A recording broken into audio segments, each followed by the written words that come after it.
And welcome to another edition of the ETBU Sportsnet Coaches Show. Kenneth the K-Rock Klein here, but you already know that at this point. At this point, basketball season, it may be over around here at ETBU, but of course it's still going on with March Madness and all that. But perfect timing because we are pleased to be joined by the head men's basketball coach, Brandon Curran, to give us, a little bit of a postseason recap, if you will, just kind of talking about everything that's been going on. So, Coach Curran, how are you doing? Doing well, in full recruiting mode and enjoying March Madness and ready to watch some good games. Certainly, Coach, obviously, in full season. So this season obviously ended about almost a month ago, or possibly late February, early March and all of that. But just looking back at this season, this being your third year here at ETBU, I think we can both agree that this had to be the most challenging, the most test-worthy, the most, I don't want to say cringing, but just kind of your guys having to be in a bit of a resilient mode here. So when you look back on this season in your coaching career, what are some things that you take away from that so that way you can apply them to next year, but also just to kind of reflect on the challenges that your guys faced? Yeah. Well, number one, I would say I'm really thankful for our guys, and I'm really proud of the way that they responded through a lot of adversity this year, especially with injuries and illness and things like that. And we've just completed this morning, actually, our postseason meetings, and just asking the Lord as we reflect on the last season, just to teach us and to help us grow as coaches and help us grow as players and as men, and just really asking Him to give us knowledge and wisdom from the season that we had. And a couple of things that the guys talked about was, number one, they all felt like that the Lord gave them resiliency, that no matter what our situation was, no matter how things were going, we stayed together as a family, we kept fighting, and we just trusted. And all the guys talked about that, and really thankful for that. And then the other big thing, and I thought this was good for me as a coach and then for the players also, we talk about never allowing our circumstances or outcomes to dictate our attitude and to dictate our effort. And when you're going through troubling times, when you're going through difficult times, our fleshly emotions are to become discouraged and to become get down and allow those our feelings to go with our natural emotions that we feel when things are going difficult. And there was a point in the year, and several guys talked about this, there was a point in the year where it clicked. And it was like, it doesn't matter what happened the last game. It doesn't matter what happened the last play. We are not going to allow our circumstances to dictate our attitude and our effort. And which is where that resiliency came from. And I can't tell you how many times I had fans and other coaches come up to me and say, I know that you've gone through some ups and downs this year, but it never shows in your guys' body language. It never shows in their effort. It never shows in their attitude. And so I'm really thankful for that. And I thought it was a huge lesson for us as coaches and for the players of when we're going through difficult times in life, we can always trust the Lord that He is good. His timing is perfect. He will always give us everything that we need in His perfect timing, and we can always trust Him. So even when we feel like, man, things are hard and things aren't going the way that it feels like that would like them to go according to our plan, we can trust that God is bigger and God is better, and He is perfect for us. And so there was a ton of carryover and translation from what we were experiencing on the court to how can we learn from this in our spiritual lives, and I thought it was really good. And, you look back at the games and all of that. Obviously, there was a stretch where you were kind of on the bubble there of trying to get into the conference tournament. But then if you think back, you're down 15 points to University of Ozarks, who were right behind you, and a win for them would have put them ahead of you, which would have meant at that point you would have been in trouble. Right. But also the fact that you had an overtime game there, you had an overtime game against University of Texas Tyler, and then against Belhaven, you were up by 1 point, and then for whatever reason, that shot, which probably any other game would have gone in, but it just rattled in and out, and you were able to hang on for the win. And so, those fortunate things could have gone either way. But I think, you had to take advantage of the breaks that you can get. But that just also kind of shows the fight of the team because, early on in the season, maybe they probably don't pull off the comeback. But I think over the season, we saw that maturity in the team grow. Yeah, for sure. It was a great competitive season. And with all the ups and downs we had, I was making the conference tournament, I thought that was a big deal, and getting in there and competing. And even just the way we competed down the stretch, we had a stretch run there at the end where it was like every team we were playing against was a good team. And we were competing for a conference tournament spot with all of those teams. And so many close games, so many overtime games, the great comeback against Ozarks, which kind of propelled us forward. Our guys just kept fighting and stayed together. And I think in any season, we talk about a shot here or a shot there. That's the difference, an injury here, an injury there, a shot here, a shot there. We really do not have control. As coaches, we don't have control, and as players, we don't have control.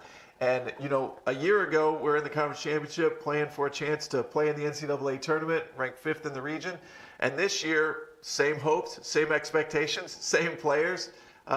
Key injuries, things like that go against you, and it just turns out differently. But I think that's something we can take from this. We don't have control, so what can we control? We can control our attitude, we can control our effort, we can control our preparation. And so going into this offseason, that's what our guys are focused on. Going into next season, that's what our guys will be focused on. And we have a lot of reason to be really excited about next year's team. We have a really, really strong group coming back. We have guys that have gotten more experience coming back. We've gotten a year older, a year wiser. And so the expectation and the hope for a great year next year is right there. And so we're excited about it and ready to get to work. And I wish we could start playing again right now. Certainly, Coach. And that was something else that I was thinking about, because it's a win-win for you guys, because you're really not losing anybody, because this season you had no senior leadership and all that. The only change that's going to be made are some potential new additions to the team and all that. But next year, of course, you're going to have a strong core of senior leadership and all of that. Of course, I can think a couple of guys, Robbie Dooley, of course, Landon Brown. I wish I could throw in another senior name in there, but I'm sure you know more than I do. But also the fact that some of your newcomers, 1 year of experience, Chris Haynes, Spencer Cochran, those guys, they got all conference awards for their performance on the season. And then if you go more into it, Zach Elliott is a guy that we should throw in there as well. Right. But, for the newcomers, especially with the old veteran presence, I mean, talk about how they transition from just getting their feet wet of playing college basketball at the start of the season to where they were at the end of the season. Spencer Cochran got Tri-Freshman of the Year in the conference. Thought he did a great job. Ended up starting for us at the end of the year. And really excited about his future and what he's going to do for us next year. And then just like you said, Chris Haynes, just an incredible job this year. Led the conference in field goal percentage, was a great rebounder for us. We were basically playing through him at the end of the year when we were dealing with injuries and things like that. And he did a tremendous job for us. And so those guys coming back, plus you've got Landon Brown will be healthy next year. And I believe Landon is one of the best point guards in the country. Robbie Dooley will be back for us. Jordan Gray will be back and healthy. Nate Fontenot will be healthy. We've got a great group of guys coming back. Weston Riddick, so much experience. You look at Jacob Owens-Bush, the minutes that he got. Gavin Sabo went out for half the year with his shoulder injury.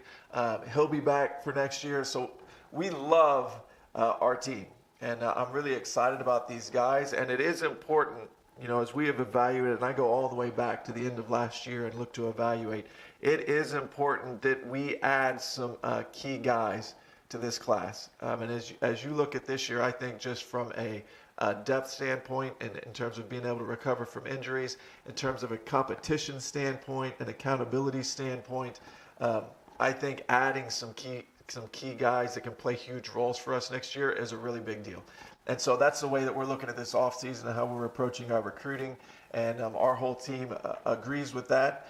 And so we're excited about that. We're excited for the new guys coming in, and we're really excited for the guys coming back. And you look at a guy like Nolan Johnson, who got tremendous experience this year. Zach Elliott got tremendous experience this year.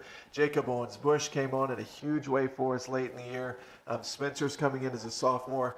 And so the guys that we had going with those guys, it could be a really, really fun year that I think we could play into March in coming up next year.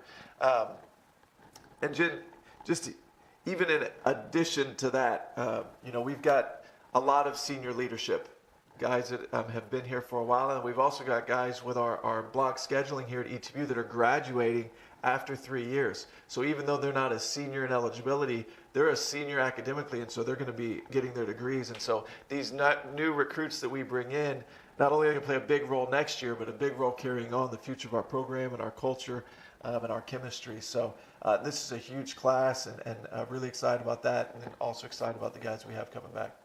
Certainly, Coach. And, well, I mean, any March Madness predictions? Do you have any specific team that you're picking? You know, just going through the bracket, as you go through, I actually did it real quick in like 3 minutes. I just went through and made picks. And it's funny just thinking about it. You know, the natural pick is, Duke is there at the end. Mm-hmm. You know, they've got a really talented team, but you look at what happened with them and Zion, their star player, going out, and you really just don't know this time of year. You know what I mean? And it's the same thing. You're an injury away from being a completely different team. You're, a 16 seed beating a 1 team that like happened last year. The tournament looks completely different. It's what makes college basketball so special. You just got to focus on the things that you control, and on any given day, anybody can beat anybody. So who knows? We'll see what happens. All right, Coach Curran. Well, challenging year, but hey, I think you guys grew up as men, and I think that's going to carry over into next year. And I'm looking forward to that as you guys hopefully have a stronger year next year and maybe contend for another conference championship. For sure. Well, we appreciate you guys and all that you've done for our program and doing this every week. And it was good talking to you, man. I appreciate it. It's good talking to you as well, and we'll look forward to talking to you next year. Well, there's Brandon Curran. He's got a lot of recruiting to get some new guys on his team, but also to keep an eye on what's going on around the March Madness world. That's going to wrap things up for this year with men's basketball. We'll talk to them next year. So stick around, folks. We'll have more on this ETBU channel.